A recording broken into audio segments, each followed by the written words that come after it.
Hans Christian Andersen wrote famously that the king is naked. So let me assume the role of the little boy in the story and tell you, this council has lost its bearing. I have no interest in debating the content of the resolution. It is an anti-Israeli manifesto. I will state, however, that the resolution distorts the intention of the authors of the report by completely ignoring alleged violations of international human rights law and international humanitarian law committed by Hamas and other Palestinian armed groups. Hamas continues to fire rockets, and terror acts against Israelis go on as I speak. So allow me to tell the truth about what Israel did in Gaza. 1. Israel defended its population against aggression by a terrorist organization which serially rejected every ceasefire proposed. 2.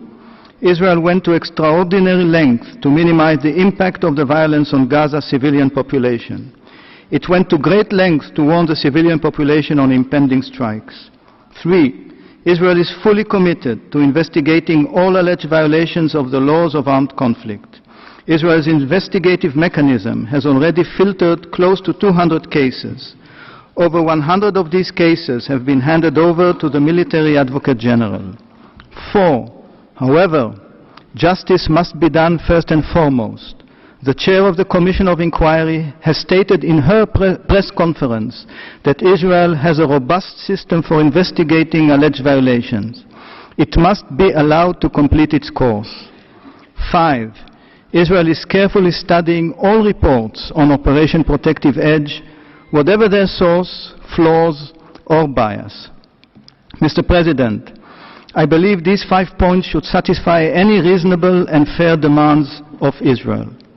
But we are not dealing here with fairness or moral integrity. We are dealing with a UN organ that is highly politicized, obsessive with Israel, ignoring serious situation of human rights violations across the globe, and spending its scarce resources of money and manpower on reports on my country. This council will not succeed in delegitimizing Israel. This council will not succeed in preventing Israel from defending itself and its population.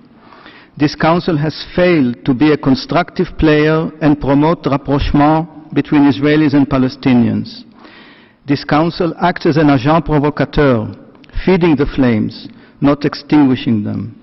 Mr. President, Israel will strive to remain an island of stability, prosperity, and democracy in the ocean of instability, poverty, extremism, and violence surrounding us. We will continue to respect international human rights law and IHL. We will defend our people, pursue peace, and respect the fundamental principles of democracy and the rule of law, which are at the foundation of our state. In conclusion, allow me to paraphrase Cato the Elder and declare again that the infamous item 7 should be abolished. Thank you, Mr. President.